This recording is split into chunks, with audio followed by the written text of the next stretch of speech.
Imagine waking up one day and realizing that you are no longer the person you thought you were. You look in the mirror and see the same face, the same eyes, the same voice, but something is different. Something inside you has changed. Decisions that once seemed unthinkable now make sense. The little transgressions you despised no longer seem so wrong.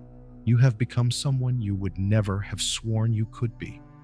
What separates us from the monsters we condemn? Is cruelty reserved only for those born evil? Or can anyone, me, you, anyone, cross that invisible line when placed under the right circumstances? The truth is more disturbing than we'd like to admit. Evil doesn't come from one big moment of decision, but from small daily concessions. It sneaks up on us silently, disguised as ease, obedience, or even necessity. It presents itself as just an exception. Just once, everyone does it. Until one day, we realize that we no longer know where the line between right and wrong is. And then all that's left is one question. What stops us from becoming monsters? Or rather, what doesn't stop us from becoming monsters? This video is a warning that you are not so different from those you despise, a warning that, under the right conditions, you could be someone you never imagined you could be. Today, we're going to explore how ordinary, good, and decent people can turn into something they themselves would fear. And, more importantly, we're going to understand how we can prevent this from happening. Because the biggest mistake we can make is believing that we are immune. If someone asked you if you were a good person, what would your answer be? Perhaps you would say yes. Perhaps you believe that you would never hurt someone with intent, that you would never make a cruel decision, that deep down, there's a line you'd never cross. But what if I told you that this line isn't as solid as you think? What if I showed you that people like you, ordinary, decent people with no history of violence, have crossed that line before? Psychologist Philip Zimbardo dedicated his career to studying this question. And in 1971, he decided to test the extent to which human morality could be manipulated. He took 24 university students, healthy young people with no criminal or psychological history to worry about, and put them in an experiment. The idea was simple. Simulate a prison in the basement of Stanford University for 2 weeks. The students were randomly divided into two groups. Half would be guards, half would be prisoners. The prisoners were treated like criminals from the start. Without warning, they were arrested in their own homes, handcuffed and taken to the makeshift prison. Once there, they were stripped naked, disinfected, and forced to wear numbered uniforms, losing their identities. They had no names, only numbers.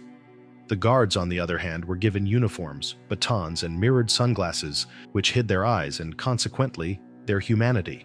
They were instructed to maintain order, but without physical violence. But something unexpected happened. Within a few days, the guards began to abuse their power. First, they imposed humiliating rules, such as forcing prisoners to repeat their ID numbers out loud for hours. Then they started depriving them of food and sleep, making them stay up all night, subject to punishment.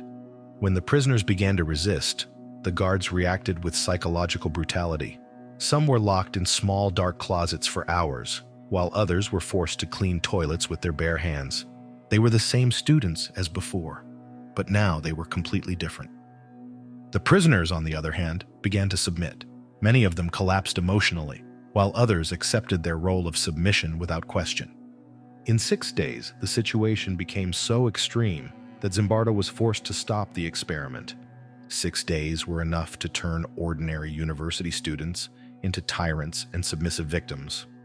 What does this mean for us? It means that evil is not something external, reserved for villains.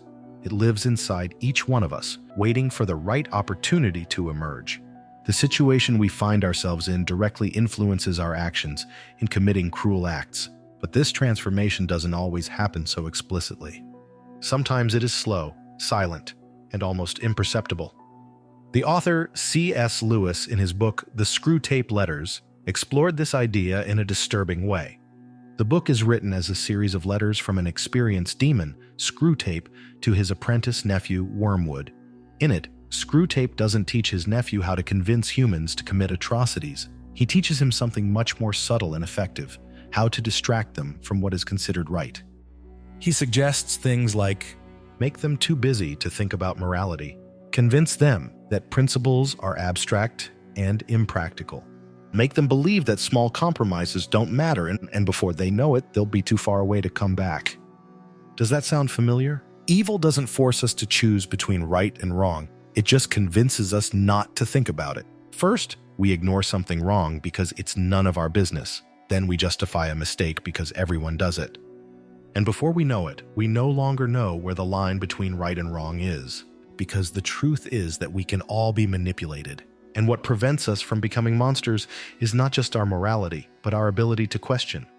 The problem is that few question, and when we don't question, we are easily shaped by the environment around us. This makes good and evil just an illusion.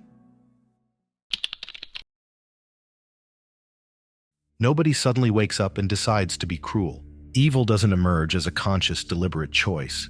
It grows silently, invisibly, within the small daily concessions we make to ourselves.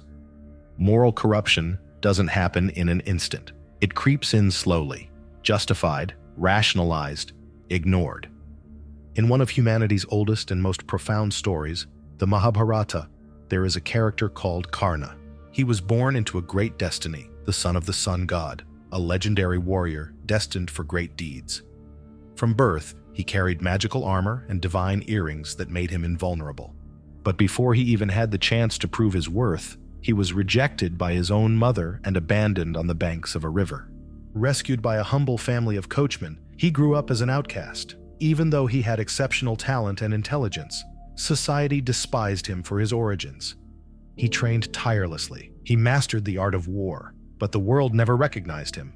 Whenever he tried to prove himself, he was ridiculed. The nobles rejected him. The masters humiliated him. Until one day, someone finally reached out to him. Prince Duryodhana, heir to the Kaurava throne, saw Karna's potential. But he didn't do it out of kindness. He did it out of interest. Duryodhana wanted a powerful ally. He knew that Karna, with all her repressed anger, would be loyal to the one who gave her the respect the world denied her. And so, in a theatrical gesture, Duryodhana granted Karna a title of nobility. It was a moment of glory. For the first time, Karna wasn't an outcast. For the first time, he was someone. And in that instant, he became a prisoner of his own gratitude. Because, from that day on, he swore unconditional loyalty to Duryodhana, even when the prince started down a path of cruelty, even when he plotted against those who were truly righteous, even when he publicly humiliated an innocent woman. In one of the most brutal moments in the history of the Mahabharata, Karna saw it all happen. He knew it was wrong, but he refused to question it. He convinced himself that he was just repaying a debt, that his loyalty was worth more than his conscience. Karna's story is not about a bad man. It's about a good man who little by little gave up his values in the name of something that seemed bigger. He didn't realize that he was becoming a monster, but when he finally did, it was too late. We believed that we would never reach that level, that we would never cross that line. You might think, I would never do something like that, but would you? Under the right conditions, would you never give up what you believe in? In the 1960s, psychologist Stanley Milgram conducted an experiment to test how far people would go when put under the pressure of authority. The experiment was simple. Ordinary participants were asked to play the role of teachers in a study on learning and memory. They were placed in one room and instructed to read questions to a student in another room, whom they could not see, only hear. Whenever the student got an answer wrong, the teacher had to press a button to apply an electric shock as punishment. The shock started out mild, but with each mistake, the voltage increased. The machine marked the levels of shock on an increasing scale, from moderate shock to danger, severe shock. But there was one important detail. The student wasn't a real volunteer. He was an actor. The shocks weren't real either. But the teachers didn't know that. It all started very smoothly. The first shocks were mild, and the teachers applied them without hesitation. But as the voltage increased, the student's screams became more intense. At 120 volts, he began to complain of pain. At 150 volts, he screamed that he wanted to leave. At 200 volts, he started begging. At 300 volts, he started banging on the walls, begging to stop. And at 330 volts, silence. The teachers stood there, not knowing what to do. They were nervous and confused. Had the student fainted? Was he dead? Many teachers hesitated. Some cried, trembled, begged the researcher to end the experiment. But when the scientist in the white coat said, "Go on, the experiment requires you to continue," they obeyed. 65% of the participants went all the way. They pressed the button to the maximum level of 450 volts, believing they were electrocuting a person to death. None of them were monsters. None of them were cruel. And yet, they did what they did, simply because an authority figure said it was necessary. From an early age, we are taught that being a good person is the path to success. We are told that if we work hard, are honest and fair, we will be rewarded.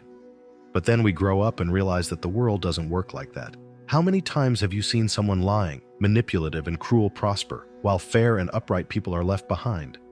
Why is it that in politics, business, and even personal relationships, those who cheat often make it to the top? The truth that no one likes to admit is that the world often rewards the bad. And the question is, why? If there is one thinker who understood this brutal reality, it was Niccolo Machiavelli. In the 16th century, Machiavelli lived in a time of betrayals, conspiracies, and bloody wars between Italian city-states.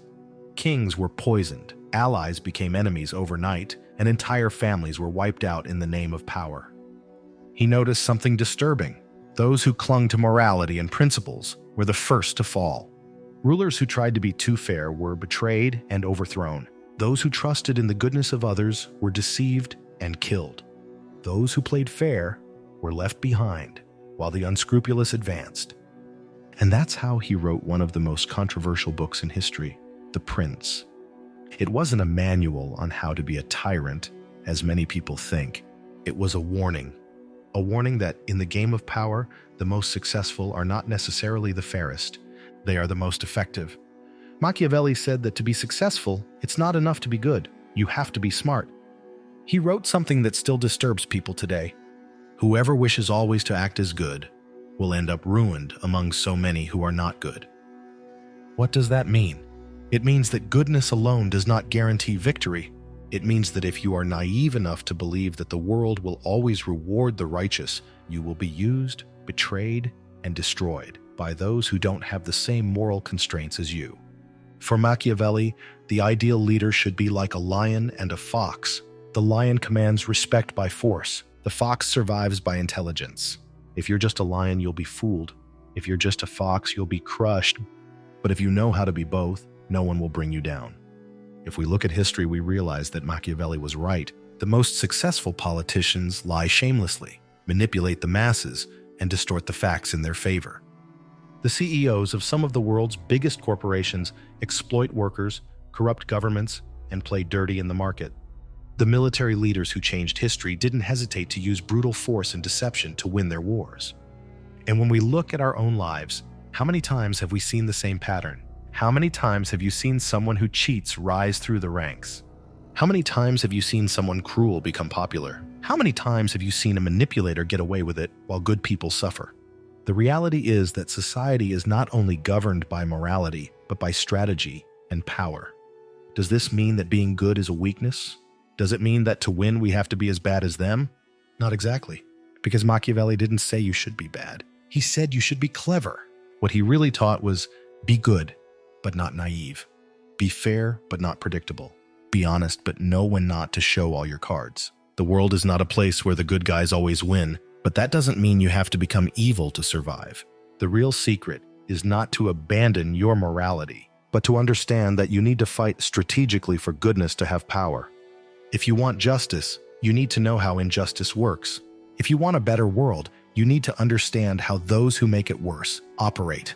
If you want to win, you need to be strong enough not to be knocked down. Because what Machiavelli really said was, be a lion so that no one takes advantage of you. Be a fox so that no one notices when you're in control. And above all, never forget that a world where only the bad guys win is a world where the good guys haven't learned to fight. If someone asked you if you were a good person, you'd say yes, right? After all, you follow the rules. You don't hurt anyone on purpose. You believe in justice. But what if I told you that, under the right circumstances, you could do things that you now consider unthinkable? What if I told you that inside you, there is already a potential for evil, just waiting for the right opportunity to emerge? Psychiatrist Carl Jung called this phenomenon enantiodromia, the idea that any extreme force, when pushed to the limit, turns into its opposite. And this doesn't just happen in the external world, it happens inside us. The hero who becomes a tyrant. The defender of justice who, in pursuing evil, becomes evil itself. The peaceful man who, after years of repression, explodes into uncontrollable violence.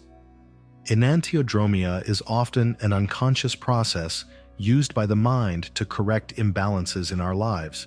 We think that by acting in this way, we are on the way to liberating ourselves from internal conflicts, but it is nothing more than a response to a lack of understanding and integration of aspects of our mind. Jung said, "The only person who escapes the implacable law of enantiodromia is the man who knows how to separate himself from the unconscious, not by repressing it, for then he simply attacks it from behind, but by placing himself clearly before it as what he is." Awareness that the potential for evil exists both in ourselves and in others can reduce the likelihood of projecting it onto scapegoats. That is, pointing the finger of blame at others for personal problems, instead of recognizing your own inability to deal with your dark sides. This practice has been used throughout history and illustrates the human preference for a simplistic us versus them dualism, avoiding recognizing the real complexity of events. The more you see yourself as a good and fair person, the more you ignore your own dark side. And the more you ignore that side, the less you notice when it starts to take over. History is full of examples of this, such as the totalitarianism of the 20th century. Millions of people accepted beliefs that, looking back, seemed clearly harmful and unrealistic. However, at the time, entire nations fell under the influence of these ideas without realizing the evil behind them. Now, is your history also full of evil? Imagine the following scenario. You wake up in a white space with no memories. You don't know who you are, where you came from, or what you did in the past. A screen appears before you. Create your world. You realize that you can set all the rules of society. You can define the laws, the distribution of wealth, people's rights, the opportunities available to them. But there is one detail. Before you are born into this world that you have created, you will not know who you will be. You can be born rich or poor. You can be born in a stable country or in a war zone. You can be born male or female with or without disabilities, with or without access to a good education. Knowing this, what rules would you create? This is a philosophical experiment called The Veil of Ignorance, created by John Rawls. And it reveals something uncomfortable. If you're not sure who you're going to be, you're much more likely to choose rules that are fairer for everyone. But what does that say about the world we already live in? What does it say about ourselves? If we've grown up in a relatively comfortable position with opportunities and security, are we really any good? Or have we just never had to struggle to survive? Because if we had been born on the other side, would we still be the same people? Think of all the wrong things that have happened in human history. The wars, the genocides, the persecutions, authoritarian regimes. None of these things happened because a single individual woke up one day and decided to be evil. They happened because thousands of ordinary people, like you and me, followed orders without question, because they believed they were doing the right thing, because they rationalized their actions, because they didn't realize when they crossed the line. And that's the danger of enantiodromia. The more you deny your own darkness, the more it grows in the shadows of your mind. And when it finally emerges, you no longer have any control over it. So the question we should ask ourselves is, if anyone can cross the line, then how do I know I'm not crossing it now? That's the right question, because the truth is that nobody notices when it starts to change. Morality is not an unbreakable, solid, immutable wall. It's a suspension bridge, and every decision we make can weaken it without us realizing it. Evil doesn't need monsters to exist. It needs ordinary people who don't ask questions, and it needs individuals who one day justify a small lie. The next, they rationalize an injustice, and when they realize it, they can no longer see when they cross the line. The more we deny our own darkness, the more vulnerable we become to it. Carl Jung said that no one is enlightened by imagining figures of light, but by making darkness conscious. This means that the only way to really be a good person is not to deny that you have a dark side, but to recognize it. To understand that you have the capacity to be cruel, selfish, unfair, and to use that knowledge to become someone better. Because the danger isn't just in blindly following orders. The danger lies in not questioning who we are becoming. So I ask you, are you sure you're still on the right side of the line? Or have you already started crossing it without realizing it? If you can't answer or think about it, it's because you're still hiding behind your mask. If you want to know how to get rid of your mask, click on the video on the screen and watch it right now.